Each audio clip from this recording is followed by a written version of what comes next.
할렐루야, 수요일몸에 오신 모든 분들을 환영하고 축복합니다. 이 시간 먼저 우리의 신앙을 사도신경으로 고백하겠습니다.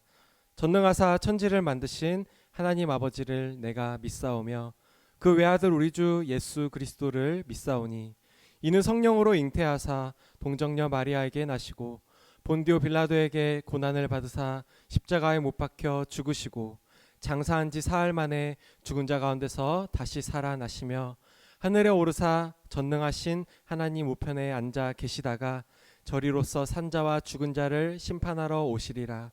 성령을 믿사오며 거룩한 공회와 성도가 서로 교통하는 것과 죄를 사하여 주시는 것과 몸이 다시 사는 것과 영원히 사는 것을 믿사옵나이다. 아멘.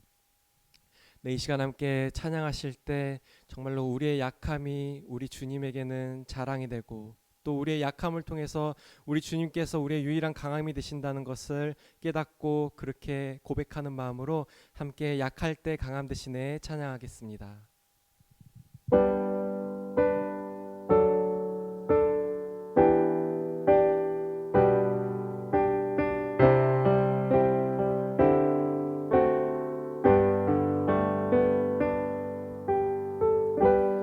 약할 때 강함 대신에 나의 보배가 되신 주 나의 모든 것 주 안에 있는 보물을 나는 포기할 수 없네. 주 나의 모든 것 십자가 죄사하셨네.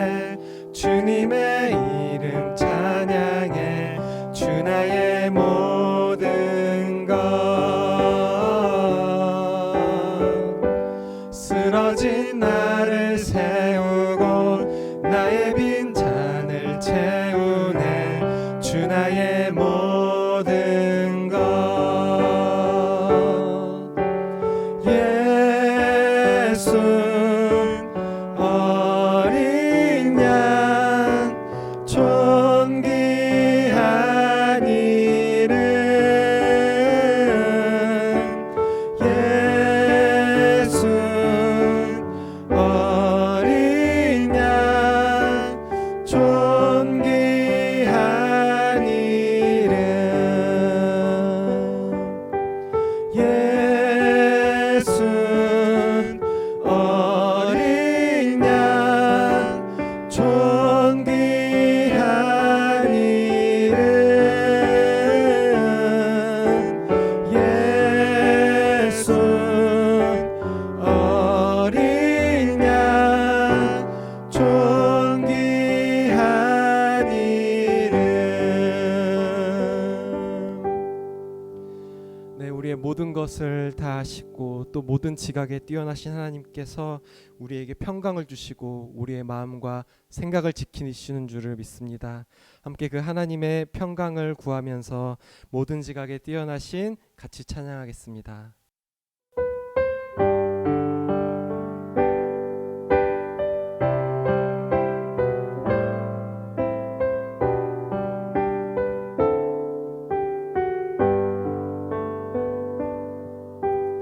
모든 지각에 뛰어나신 하나님의 평강이 예수 안에서 너희 마음과 너희 생각을 지키리.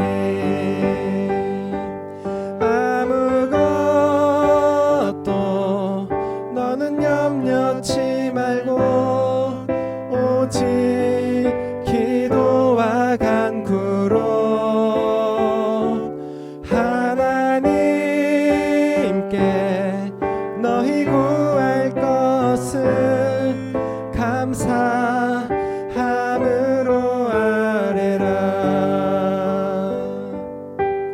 모든 지각에 뛰어나신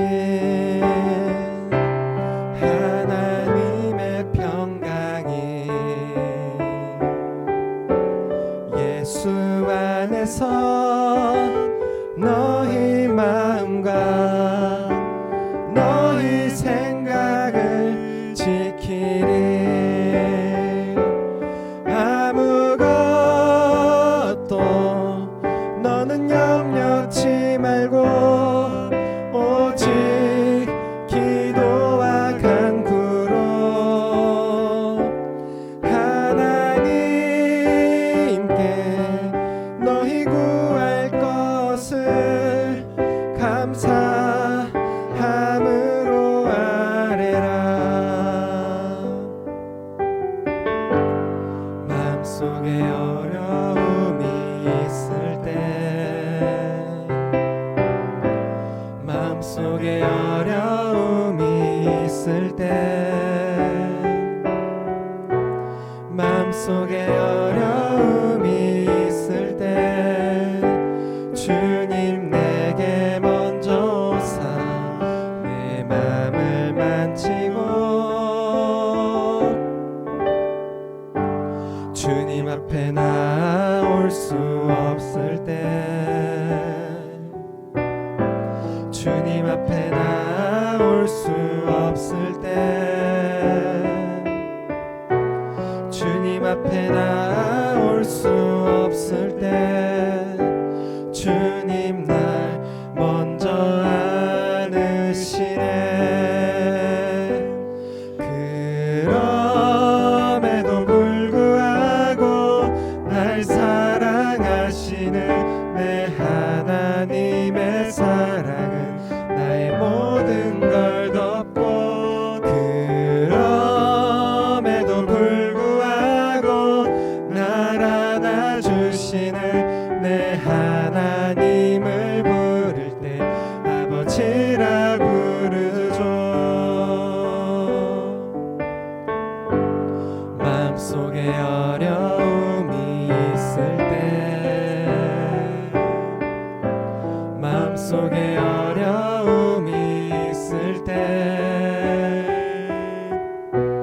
마음속에 어려움이 있을 때 주님 내게 먼저 오사 내 맘을 만지고 주님 앞에 나올 수 없을 때, 주님 앞에 나올 수 없을 때, 주님 앞에 나올 수 없을 때 주님 날 먼저 안으시네. 그럼에도 불구하고 날 사랑하시는 내 하나님의 사랑은 나의 모든 걸 덮고, 그럼에도 불구하고 날 안아주시는 내 하나님을 부를 때 아버지라 부르죠. 그럼에도 불구하고 날 사랑하시는 내 하나님의 사랑은 나의 모든 걸 덮고, 그럼에도 불구하고 날 안아주시는 내 하나님을 부를 때 아버지라 부르죠. 이 시간 우리 잠시 기도하기 원합니다. 정말 우리의 마음속에 어려움이 있을 때, 그래서 주님 앞에 나올 수 없을 때 우리를 먼저 안으시는 그 주님을 이 시간에 발견하고 깨닫게 되기를 원합니다. 그래서 우리를 안아주시는 그 아버지를 저희가 다시 한번 기억하게 해달라고 이 시간 잠시 기도하겠습니다.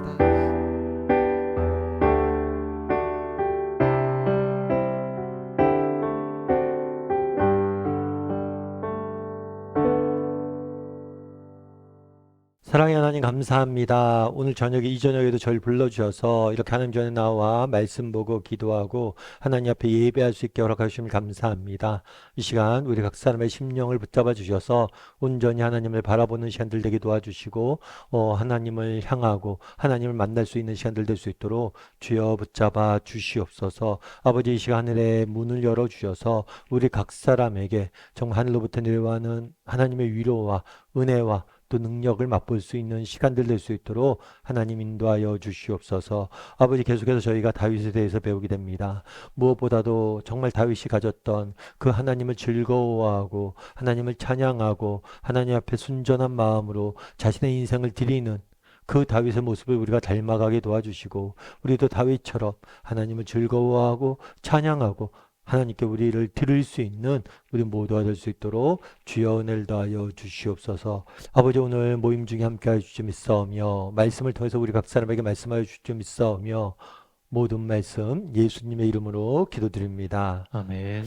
오늘은 카노 목사님 다락방 교재죠. 25가 다윗 새 찬양대라는 제목을 가지고 우리 함께 살펴봤으면 좋겠습니다. 먼저 서론을 같이 한번 읽어볼까요? 서론을 같이 읽도록 하겠습니다. 다윗은 매우 뛰어난 정치가이며 동시에 음악가였다. 그래서 그는 자신의 은사를 발휘하여 하나님을 찬양하는 시를 많이 썼을 뿐 아니라 하나님을 찬양하는 찬양대를 조직하여 성전에서 하나님을 항상 찬양하도록 했다. 이런 다윗의 행적과 시를 통하여 우리는 찬양의 중요성과 본질을 배울 수 있을 것이다.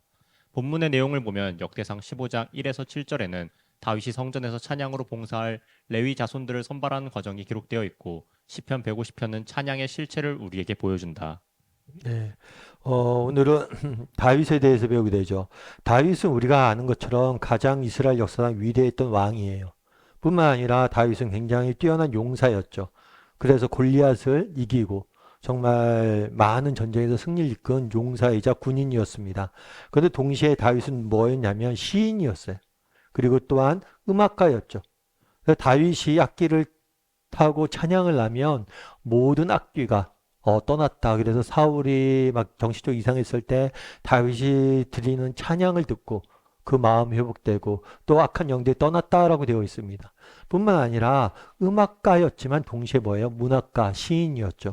그래서 지금 다윗이 지은 시는 지금까지 수천 년이 지났지만 여전히 많은 사람들에게 사랑받고 있고 많은 사람들이 좋아하고 즐거이 노래하는 게 다윗의 찬양이에요.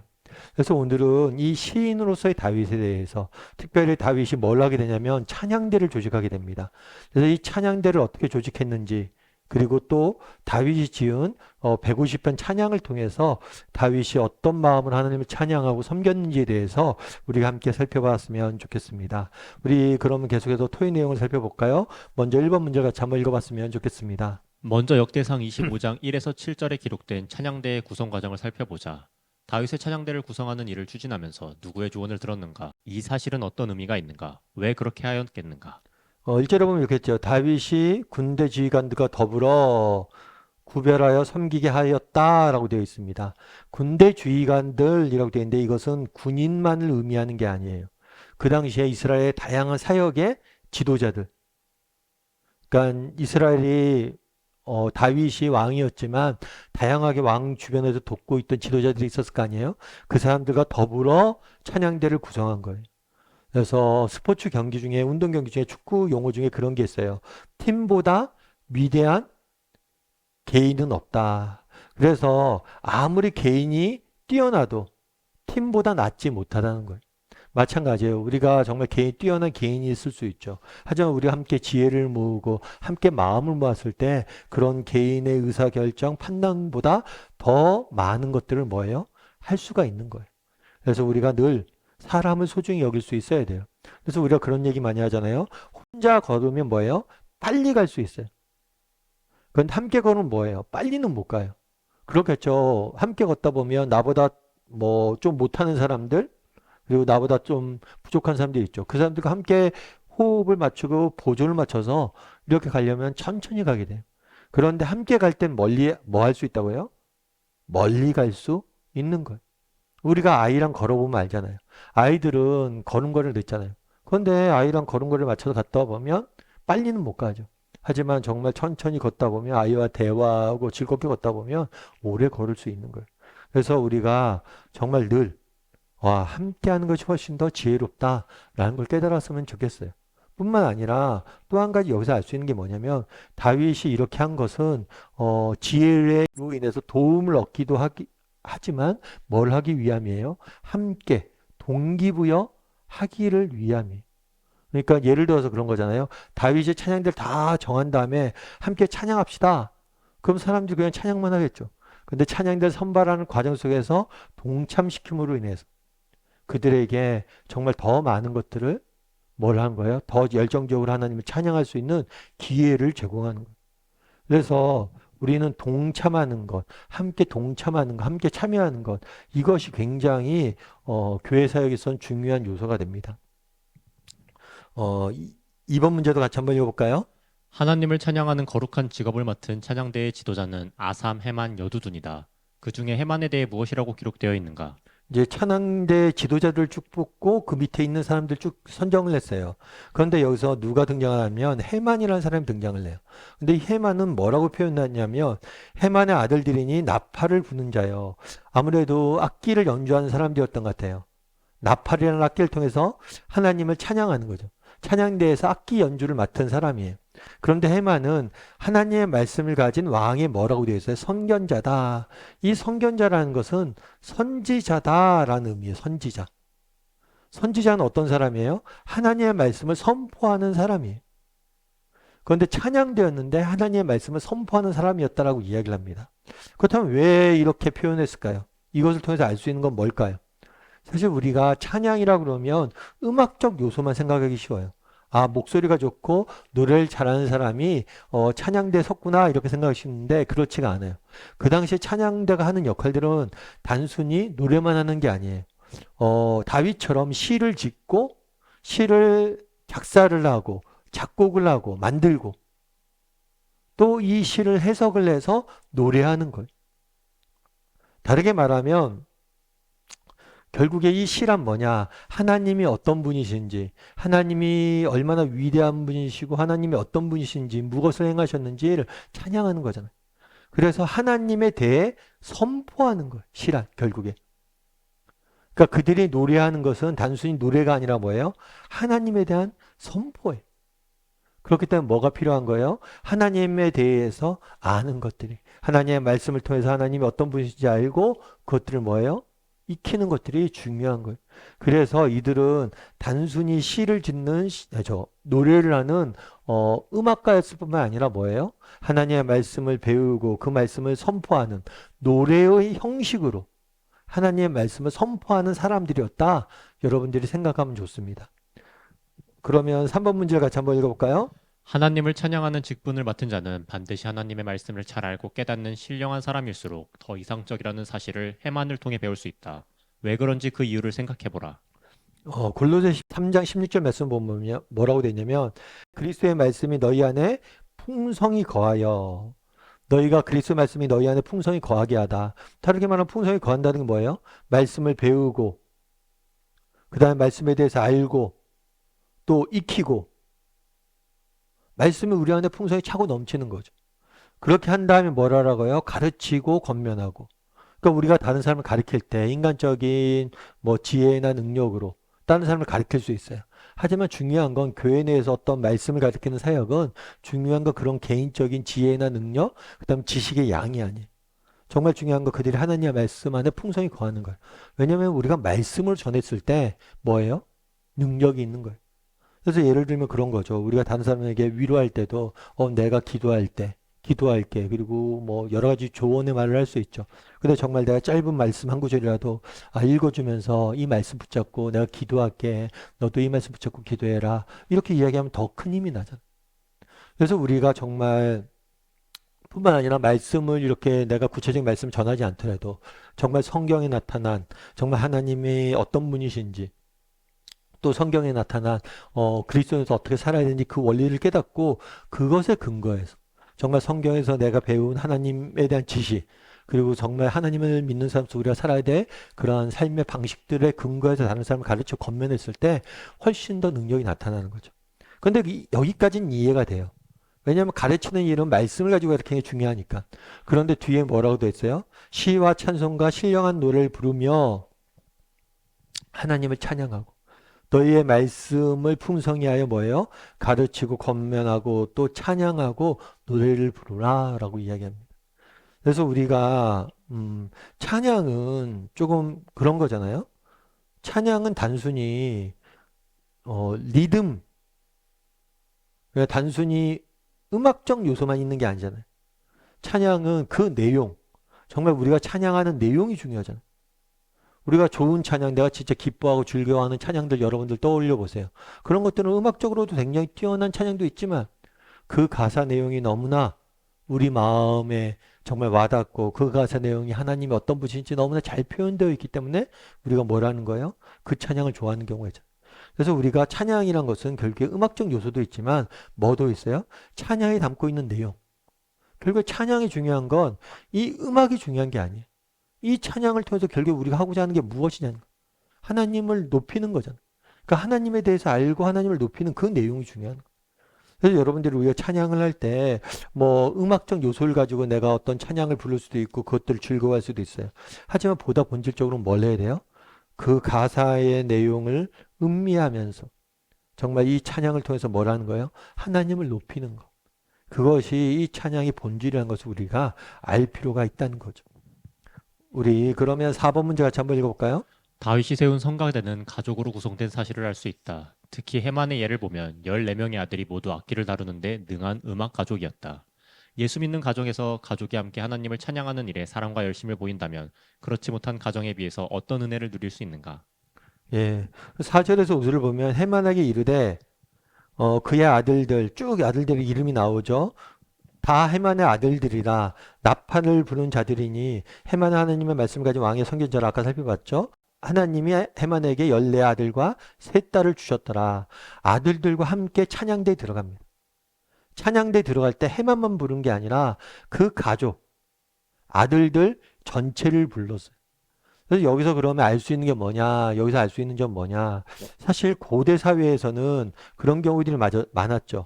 어떤 직업이랄까? 고대 사회에서는 직업 이런 것들을 보면 직업을 보면 가문이 전체가 포함되는 경우들이 많았어요. 아버지가 농구사이며 그 다음에 농부가 되고 온 가족이 하나의 직업을 갖는 경우들이 많았습니다. 그래서 어쩌면 이게 고대 사회에서는 자유로운 일일 수 있겠죠. 근데 여기서 우리가 한 가지 배워야 될 게 뭐냐면 온 가족이 뭐예요? 기쁨으로 이 사역에 동참했다는 거. 그래서 우리는 어떤가? 이렇게 온 가족이 함께 했을 때 주는 유익은 무엇인가? 이 부분에서 한번 이야기를 나눠보라는 거죠. 제가 그냥 얼핏 이렇게 네이버 기사 보다가 그런 기사를 봤어요. 뭐 어떤 기사를 봤냐면 이게 가십거리죠, 가십거리인데 그런 거예요. 뭐 자신의 뭐 결혼을 하면서 종교를 바꾼 연예인들. 종교 이렇게 돼 있어갖고 제가 한번 뭐지? 라고 해서 봤어요. 봤더니만 연예인들이 결혼하면서 종교를 바꾸는 경우들이 있다고 그러더라고요. 그러니까 부인이 뭐 꼭 이렇게 해달라고 뭐 종교 때문에 갈등이 있었는데 이렇게 내가 교회 다니니까 함께 교회 나갔으면 좋겠어. 내가 천주교 다니니까 함께 천주교 다녔으면 좋겠어. 이렇게 권유를 해서 바꾼 경우들이 많다고 그러더라고요. 그 얘기를 쭉 읽으면서 그런 생각이 들더라고요. 여러분 왜 결혼을 할 때 이렇게 종교를 바꾸게 달라고 부탁을 하고 또 종교를 바꿉니까? 여러분 부부가 정말 서로 사랑하고 좋아서 결혼을 하죠. 그런데 정말 서로의 종교가 다르면 어떻게 돼요? 나중에 여러 가지 갈등과 힘겨운 점들이 있어요. 그래서 정말 종교가 하나가 되고 그랬을 때 누리는 유익과 은혜가 많죠. 여러분 정말 그렇잖아요. 정말 온 가족이 교회 나오고 그럴 때 누리는 유익들이 있잖아요. 우리도 주변에서 많이 보잖아요. 정말 나는 열심히 갖고 신앙했는데 뭐 남편이나 부인이 신앙이 없거나 신앙이 미진한 경우들이 있죠. 그랬을 때 얼마나 그들을 위해서 기도해요. 정말 기도하고 그들의 구원을 위해서 기도합니까? 물론 그것도 은혜죠. 구원을 위해서 기도하고 그것도 기도응답 받는 것도 은혜인데 정말 그런데 온 가족이 함께 예수를 믿어봐요. 얼마나 기쁘게 신앙생활을 할 수 있겠어요. 그래서 정말 한 가족이 믿음 안에서 하나 되는 거. 이것은 굉장히 중요합니다. 그래서 찬양을 하더라도 온 가족이 정말 믿음 안에서 하나 되어서 함께 하나님 찬양하고 그러면 얼마나 즐겁고 유익하겠냐. 그래서 함께 여기서 나눠보라는 게 뭐냐면 개인이 이렇게 찬양을 하고 믿음 생활하는 것보다 가족이 함께 했을 때 얻는 유익은 무엇인가? 여러분들 한번 유익을 나눠보세요. 그리고 또 혹시라도 우리 중에는 뭐 그럴 수가 있겠죠. 부족한 점들이 있을 수 있겠죠. 아직 가족들이 믿지 않는다. 그럴 경우에 또 그러면서 느껴지는 어려움들, 기도 제목들을 한번 나눠보는 것도 도움이 되는 것 같아요. 우리 5번 문제 같이 한번 읽어볼까요? 당신은 가정에서 혼자 혹은 식구들과 얼마나 하나님을 찬양하고 있는가? 한번 각자 이야기를 나눠보세요. 가정에서 혼자 또 식구들과 함께 얼마나 찬양하고 있는가. 그러니까 예를 들어서 우리가 그럴 수가 있겠죠. 우리 자녀들 어떤 권사님께서 얘기해 주시더라고요. 이제 손녀들이 우리 교회 다니는데 아이들이 이제 주일학교 예배를 마치잖아요. 마치고 집에 가면 할아버지와 복습을 한다고. 할아버지가 이제 집사님께서 이렇게 오늘 배웠던 내용들에 다시 한번 알려주고 이야기를 해준다는 거죠. 그래서 너무 좋잖아요.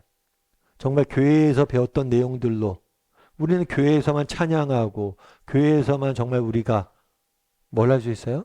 노래하고 믿음 생활 할 수도 있지만 가정까지 갖고 와서 가정에서 함께 하나님 말씀에 대해서 이야기하고 함께 찬양하고 함께 믿음에 대해서 공유되는 우리 오늘날 그런 경우들이 많잖아요. 사실은 오늘날은 주일학교 따로 교회 나와서 아이들은 주일학교 가고 부모님들은 대예배 가고 이렇게 떨어져서 신앙생활 할 수가 있어요. 교회에서. 그런데 그런 것이 아니라 가정 내에서도 함께 찬양도 하고 정말 함께 예배도 드리고 가정 예배도 그래도 드리는 거죠.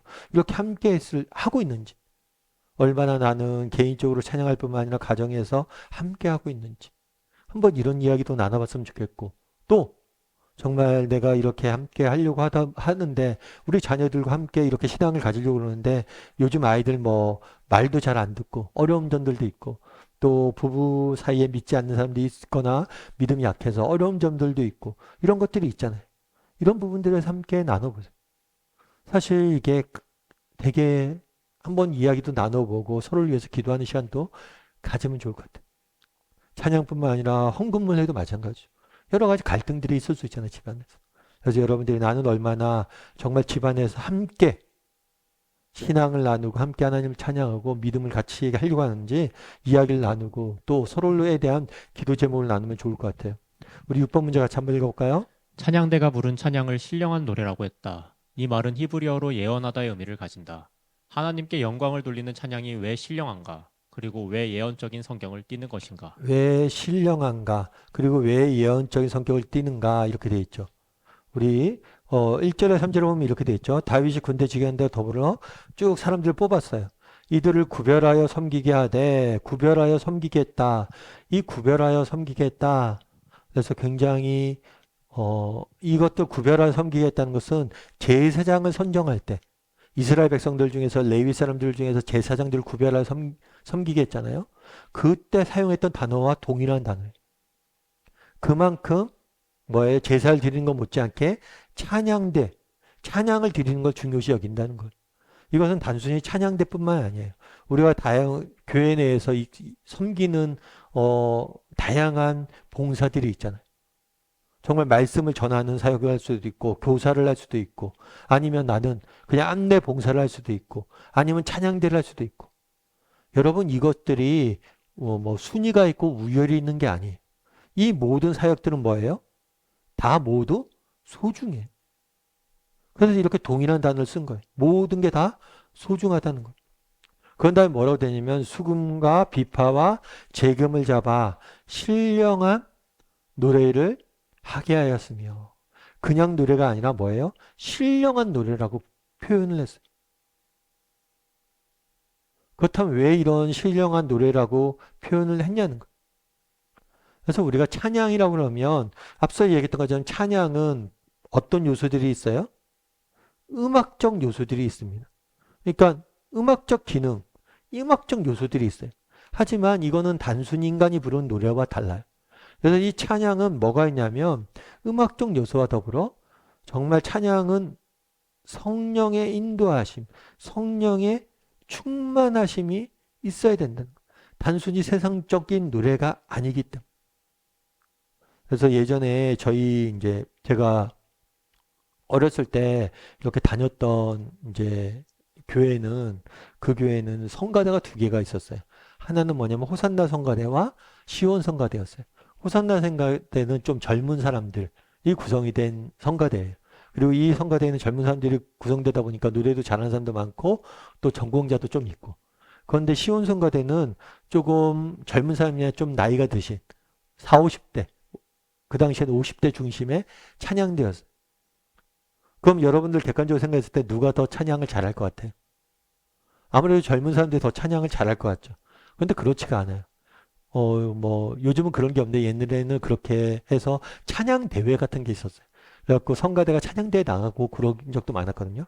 근데 대회 나가면 늘 시온 성가대만 상 받아오는 거예요. 호산나 성가대는 상을 못 받아와요. 더 노래를 잘할 것 같은데. 실제로 노래를 잘하고 더 노래를 잘할 것 같은데. 그럼 시온 성가대가 얘기한 거죠. 호산나 성가대가 묻는 거죠. 왜 우리는 안 됩니까? 그러면서 시온 성가대가 늘 하는 얘기 있잖아요. 얘기가 뭐냐면 너희는 기도를 안 한다고. 찬양은 은혜를 전하는 거잖아요. 은혜를 전하는 건데 정말 노래 음악적 요소만 하면 요소를 가지고 은혜를 전하는 게 아니에요. 너희는 기도를 안 한다는 거예요. 정말 우리가 하나님 앞에 기도하고 정말 성령의 인도하심을 받고 정말 우리가 충만해져서 찬양을 해야 되는 것. 그래서 단순히 여기서 나오는 게 뭐냐면 결국 문제가 묻는 게 그거잖아요. 왜 신령한 노래인가? 이 찬양은 단순히 세상이 말하는 노래가 아니기 때문이에요. 음악이 아니기 때문에. 여기에 뭐가 포함되어 있는 거예요? 정말 하나님의 성령, 정말 하나님의 영으로 우리는 찬양을 하는 거예요. 그리고 성령 충만한 이런 영적인 요소, 영적 요소가 있는 거. 찬양 인도자들도 보면 어떤 분은 정말 찬양을 잘합니다. 그런데 찬양을 잘한다고 찬양 인도를 잘하는 게 아니에요. 노래를 잘한다고 찬양 인도를 잘하는 게 아니에요. 정말 영적으로 얼마나 준비되어져 있는가. 그가 먼저 하나님 앞에 얼마나 성령적으로 충만해 있는가. 그것들이 잘 전해지는 거. 예언적 성경에 대해서는 아까 살펴봤죠. 예언하다 해서 말씀을 선포하는 것들. 그래서 단순히 찬양은 단순히 노래가 아니라 그것들을 통해서 하나님이 어떤 분이신지 노래의 형식을 빌려서 선포하는 거예요. 그래서 말씀이 중요한 거고 성령이 중요한 거예요. 찬양에서. 7번 문제 같이 한번 읽어볼까요? 역대상 25장 7절에는 찬양대의 구성원들이 찬송하기를 배워 익숙한 자라고 했는데 이 사실이 우리에게 주는 교훈은 무엇인가? 7절에 보면 그들과 모든 형제 곧 여호와 찬송하기를 배워 익숙한 자의 수요가 280명이었다. 찬송하기를 배워 익숙해진다. 그러니까 예를 들어서 그런 거예요. 앞서 우리가 성령 충만에 대해서 얘기했잖아요. 성령 충만에서 얘기했으니까 기도만 하면 되는구나. 그건 아니에요. 뭐도 필요한 거예요? 은사도 필요한 거예요. 음악적 기술, 음악적 요소, 기술도 필요한 거예요. 그래서 여러분들이 정말 찬양의 두 가지 요소가 있는 거예요. 우리가 기도하고 영적으로 충만해서 은혜 가운데 찬양을 해야 돼요. 뿐만 아니라 기술적, 그러니까 배워서 익숙해지는 노력이 필요해요. 우리가 찬양을 잘하기 위해서 뭐냐면 찬양을 지속해서 배우고 익숙해져서 찬양을 해야 된다는 거죠. 그래서 내가 음악적 재능이 있어요. 은사가 있어요. 그렇다고 해서 찬양대 뭐 할 수 있는 게 아니잖아요. 찬양대 리더를 할 수 있고 찬양대 할 수 있는 게 아니잖아요. 찬양대 내가 대원이다. 그럼 뭘 해야 돼요? 정말 미리 찬양을 위해서 기도도 하고 또 뭘도 해야 돼요? 정말 찬양을 배우고 익히고 갈고 닦아야죠. 정말 찬양을 좀 더 잘하는 사람들한테 배우고. 정말 우리도 그러신 분들이 많잖아요. 우리 반주하시는 분들도 그래요. 반주하시는 분들도 저희 교회에서 반주하시는 분들도 정말 자원봉사로 하시죠. 그런데 정말 본인이 전공을 했어요. 피아노 전공을 했어요. 그래도 그러시더라고요.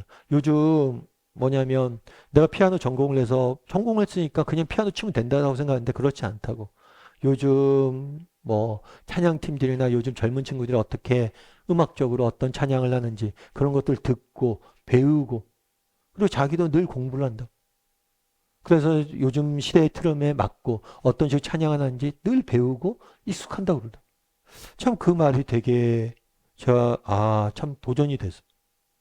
여러분 그래야 되는 거 아니에요? 내가 전공했고 피아노 잘 친다. 그런다고 하는 게 아니에요.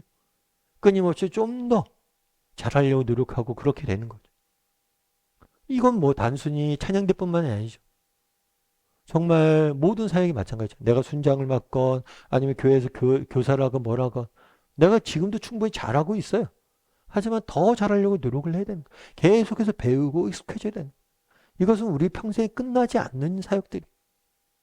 그래서 교회에 내가 어떤 봉사를 맡았다. 그러면 정말 배우고 익숙해지기 위해서 여러분 노력해야 돼. 아까 반주하시는 분 예도 들었잖아요. 정말 그렇게 우리가 해야죠. 저희도 마찬가지죠. 저도 이제 말씀을 가리키는 입장에 있지만 늘 뭐 지금도 부족하죠. 많이 부족한데 어떻게 하면 좀 더 잘할 수 있을까? 고민하게 되고. 그래서 전 늘 이야기를 해요. 그래도 지금 제가 부족하고 연약한 면들이 많은데 제가 조금 더 나아지겠습니다. 10년 뒤에는 여러분들이 기다려줬으니까 더 나은 사람이 되겠습니다. 이런 말들을 그런 마음가짐을 하는 거. 내 교사도 마찬가지. 교사도 뭐 처음부터 잘하는 사람이 어딨어. 근데 지금 부족하지만 내가 배워서 나중에 더 잘하게 될 것이다. 이런 마음으로 끊임없이 배워야 되는 거. 8번 문제도 같이 한번 읽어볼까요? 그러면 이제는 시편 150편을 천천히 그 맛을 음미하며 또 그 장면을 상상하며 읽어보고 그 소감을 이야기해보자. 또 시편은 1편에 복 있는 사람으로부터 시작해서 제 150편에 하나님 찬양으로 끝을 맺는다는 사실에서 무엇을 느낄 수 있는가? 예. 150편 쭉 한번 읽어보시고요. 읽고 나서 특별히 자기에게 와닿은 표현이나 뭐 구절이 있는지 함께 나누어 봤으면 좋겠습니다. 근데 시편은 1편은 시편의 서론격의 역할을 해요. 그리고 우리가 살펴보는 시편 150편은 뭐예요? 결론격의 일을 합니다. 근데 서론에서 뭐냐면 시작은 뭘로 해요? 복 있는 사람. 복 있는 사람은 어떤 사람이에요? 하나님이 주시는 복을 누리는 사람이죠. 다르게 말하면 하나님을 믿고 하나님의 백성된 우리가 복 있는 사람이죠. 이 복 있는 사람은 뭐래요? 주야로 하나님의 말씀을 묵상하며 이렇게 시편 1편을 시작을 해요. 그래서 우리가 말씀을 날마다 묵상을 해야 돼요. 그런데 정말 복 있는 사람이 이렇게 날마다 말씀을 묵상할 뿐만 아니라 뭐예요? 마지막에 하나님을 뭘 하는 거예요? 찬양하는 거. 그래서 우리가 그리스도인이다. 정말 복 있는 사람이다. 하나님을 아는 사람이다. 말씀을 배운 사람이다. 그러면 우리의 삶의 결론은 뭐예요? 하나님을 찬양하고 높이는 걸로 결론이 나야 된다는 거죠. 9번 문제 같이 한번 읽어볼까요? 성소라는 말은 히브리어의 봉헌하다라는 뜻을 가진 동사로부터 파생된 명사로서 그 뜻은 하나님께 바치기 위해 구별된 물건이나 사람, 장소 등을 가리킨다. 또 1절의 두 행은 대구법을 사용해서 병렬로 표현되어 있으므로 성소와 궁창은 같은 의미의 반복적 표현이다. 그렇다면 하나님을 찬양할 장소는 어떤 곳이라고 말할 수 있는가? 할렐루야. 그의 성소에서 성소는 1차적으로는 예루살렘 성전을 가리킵니다. 이 성전이란 뭐냐? 하나님께 구별하여 우리가 드렸다는 거예요. 하나님께 구별하여 드린 장소가 바로 성전이에요. 그래서 이곳에서는 하나님을 예배하는 거죠. 그런데 할렐루야 그의 성소에서 하나님을 찬양하며 그의 권능의 궁창에서 그를 찬양할 것이다. 이 궁창이란 뭐냐? 땅과 하늘 이 사이에 있는 모든 공간이 궁창이에요. 그래서 궁창을 찬양하는 것은 모든 공간에서 모든 곳에서 찬양해야 된다는 거예요. 그래서 앞서도 얘기했지만 우리가 교회에서 찬양을 합니다. 그런데 우리의 찬양이 교회에서 멈춰서는 안 돼요. 우리의 삶의 전 영역에서 우리의 삶의 전 공간에서 우리가 어디에 있든지 어디에서 지내든지 그곳에서 하나님을 찬양할 수 있어야 된다는 거예요. 단순히 교회에 나와서 예배 때 찬양 드리고 여러분들 삶 가운데 찬양을 전혀 잊어버리면 안 된다는 거예요. 정말 우리의 삶 가운데서 우리의 삶 자체가 뭘 해야 돼요? 찬양의 삶을 살아야 된다는 거죠. 10번 문제도 같이 한번 읽어볼까요? 우리 인간은 감사할 이유가 느껴져야 감사하고 찬양할 사건이 있어야 찬양하는 악습이 있다. 결국 우리는 우리에게 무엇인가 생겨야 마음을 기울이는 아주 천박한 존재들이라고 말할 수 있다. 본문 2절과 같이 하나님의 성품과 하나님의 존재 자체로 인해서 찬양해 본 적이 있는가? 정말 하나님의 광대하심과 그의 행사가 감사와 감격의 이유로 받아들여지는가? 예. 그의 능하신 행동으로 찬양하며 그의 위대하심을 따라 찬양하다. 우리가 하나님을 찬양하는데 찬양해야 될 두 가지 이유가 있어요. 그건 뭐냐면 하나님의 존재. 하나님의 존재의 위대하심이에요. 그리고 하나님의 뭐예요? 행위. 하나님이 행하신 일들로 인해서 우리는 찬양을 해야 돼. 그래서 우리가 하나님이 우리에게 베푸신 구원, 우리를 사랑하셔서 우리에게 베푸신 은혜, 또 기도 응답들 이런 것들을 받으면, 이런 것들을 우리가 느꼈을 때 마땅히 하나님을 뭘 해야 돼요? 찬양해야 돼요. 사실 이것도 쉽지가 않아요. 여러분, 기도 응답 받았다고 다 하나님 찬양하는 거 아닙니다.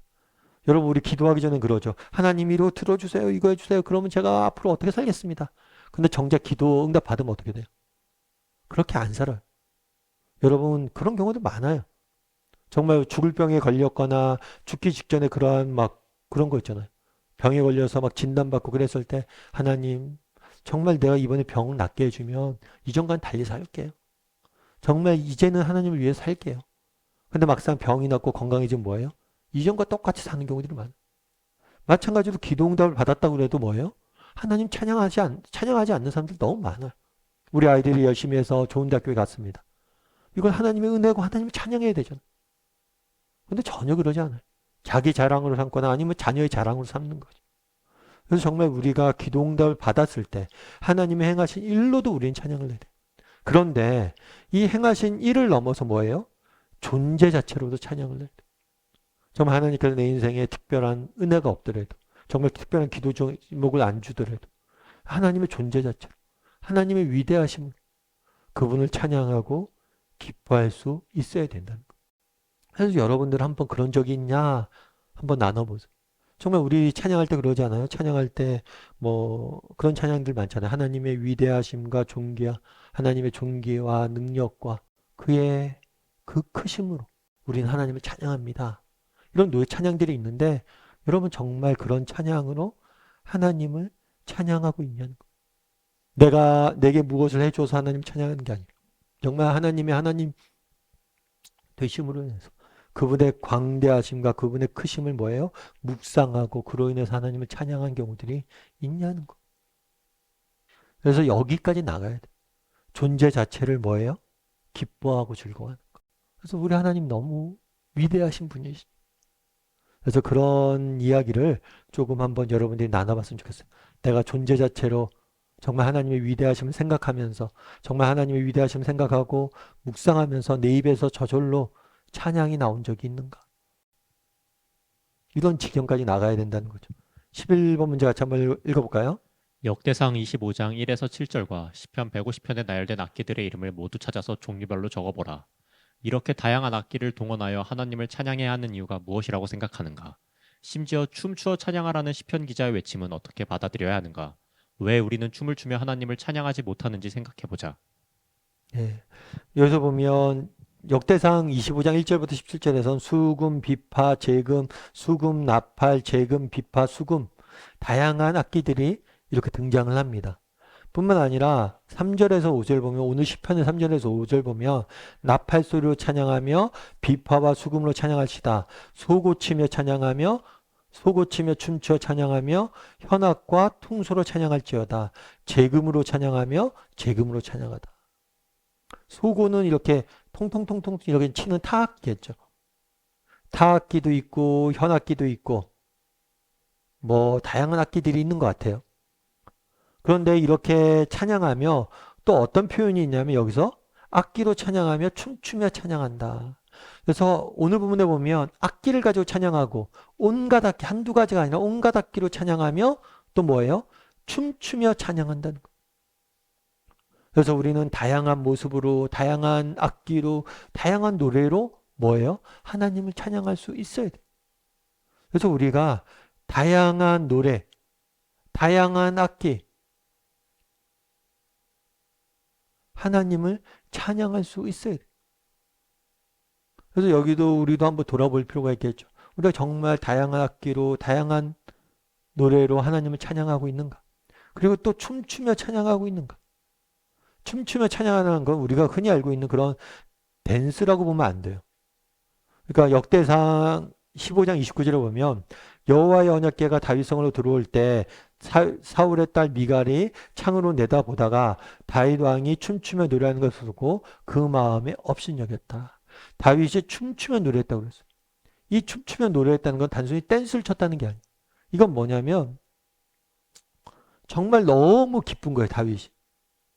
이 기쁨이 넘치다 보니까 뭐예요? 저절로 막 그냥 덩실덩실 춤추게 됐던 거예요. 언약궤가 예루살렘 성으로 오는 걸 보고 너무 기쁨에 넘쳐서 자연스럽게 몸으로 찬양하게 되는 것. 우리 그런 경우들이 있잖아요. 찬양하다 보면 자연스럽게 손 들고 찬양하는 경우들 있잖아요.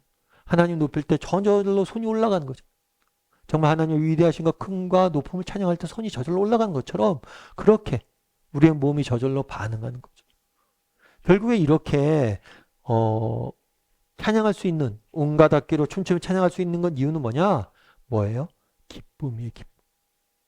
정말 우리 안에 정말 하나님에 대해서 깊이 묵상하고 깨닫고 그것들이 정말 아니까 뭐예요? 자연스러운 반응으로 몸으로 찬양하게 되는 거죠. 그래서 우리도 그런 적이 있는지 정말 몸으로 찬양하고 그렇게 나가고 있는지 정말 손 들고 찬양하고 하나님을 향해 나아가고 있는지 그리고 우리가 다양한 노래와 다양한 악기로 찬양하고 있는지 그래서 우리가 뭐 악기를 여러 가지 연주하라는 것도 아니겠죠. 다만 우리가 늘 새롭게 하나님의 노래를 배우고 또 하나님의 찬양들을 배우고 익히고 또 새로운 찬양을 노래하고 새 노래로 새 찬양으로 하나님을 찬양하고 있는지 새로운 마음으로 새로운 노래라는 게 단순히 새로운 뭐 진짜 새롭다는 게 아니라 새로운 마음으로 정말 늘 하나님을 찬양하고 있는지 기쁨으로 정말 그 기쁨이 넘쳐서 몸으로 표현될 때까지 자연스럽게 나올 때까지 찬양하고 있는지 이런 것들 한번 점검해 볼 필요가 있겠죠. 12번 문제 같이 한번 읽어볼까요? 시편 150편에서는 호흡이 있는 자마다 여호와를 찬양하라고 청한다.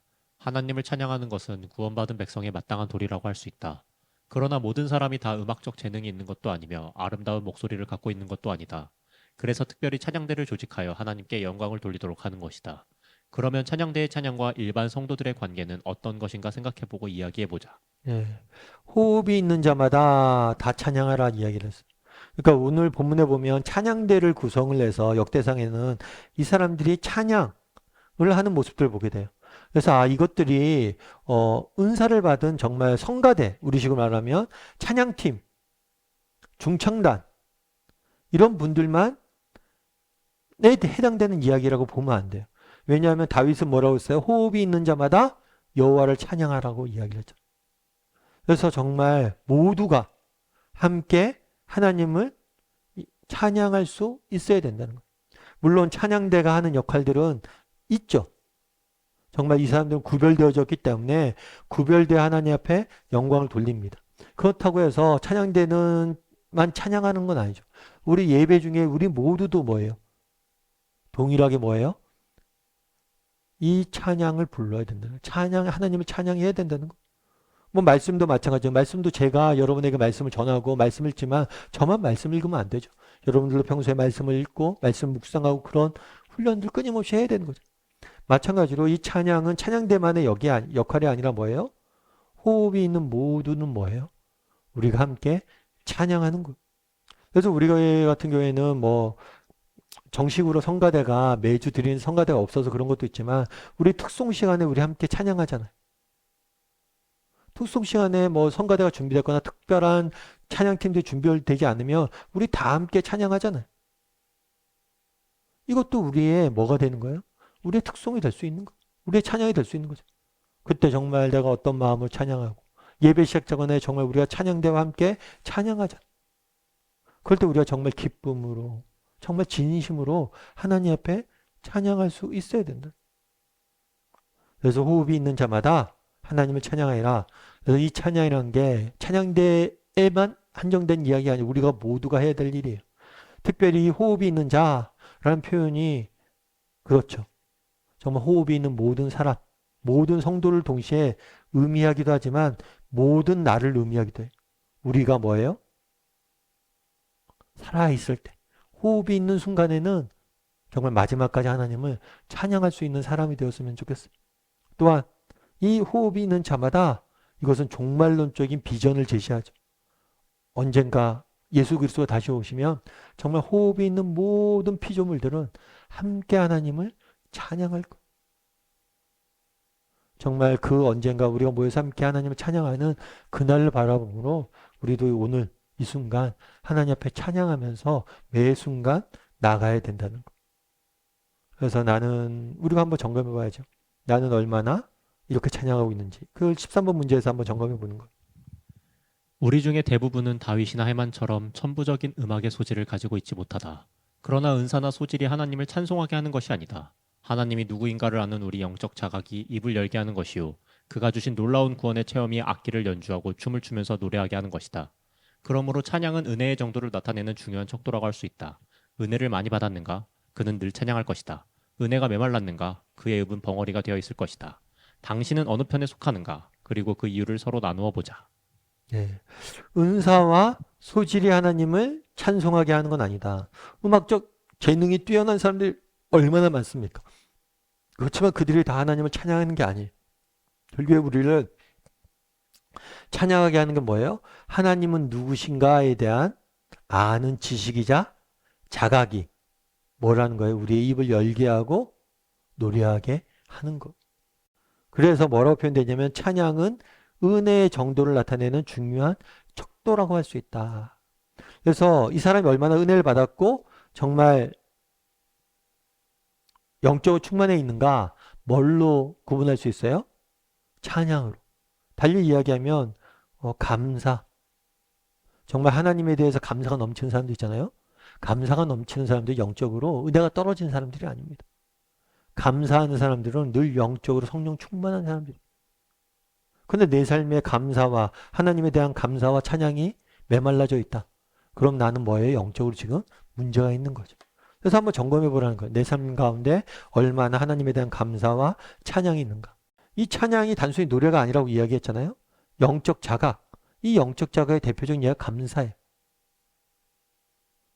이 감사가 넘치면 찬양할 수밖에 없어요. 그래서 우리 삶 가운데 얼마나 하나님에 대한 감사와 찬양이 넘쳐나고 있는지 각자 좀 이야기를 나누면서 점검해 봤으면 좋겠습니다. 그럼 이 시간 우리 함께 조금 기도했으면 좋겠는데요. 기도하실 때 오늘 말씀 기억하면서 기도했으면 좋겠습니다. 정말 오늘 말씀에 뭐라고 이야기합니까? 하나님이 다윗이 정말 하나님의 찬양대를 조직하면서 정말 또 시편 말씀을 통해서 호흡이 있는 자마다 타 여호와를 찬양하자라고 이야기를 합니다. 정말 우리는 얼마나 하나님에 대한 감사와 찬양이 내 삶 가운데 넘쳐나고 있는지, 우리의 찬양이 단순히 교회 안에서만 멈춰져 있진 않은지, 내 삶 가운데, 내가 가정에서 삶 가운데 정말 늘 감사와 찬양이 넘쳐나는 사람이 되게 해달라고. 그래서 늘 하나님을 찬양하고 기뻐하는 사람이 되게 해달라고 이 시간 오늘 배운 말씀들을 가지고 함께 기도했으면 좋겠습니다. 또한 우리가 정말 하나님을 찬양함에 있어서 단순히 그분이 행하신 일뿐만 아니라 그 존재, 하나님의 존재 자체의 광대하심과 그 위대하심을 인해서 찬양하는 경지까지 나갈 수 있도록 늘 성령 충만해서 하나님을 찬양하는 사람이 되게 해달라고 이 시간 오늘 말씀 기억하면서 정말 내 삶에 감사와 찬양이 넘치게 해달라고 한 목소리 같이 기도하도록 하겠습니다. 같이 기도하시겠습니다.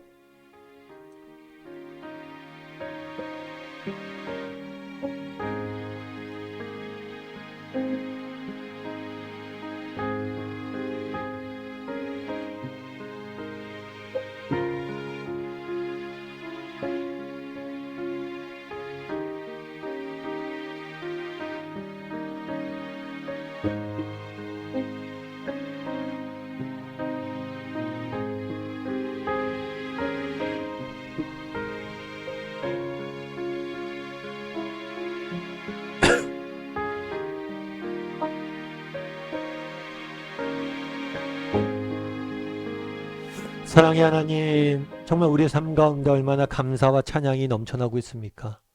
혹시라도 우리 중에 하나님에 대한 감사와 찬양이 메말라 버린 사람들이 있습니까?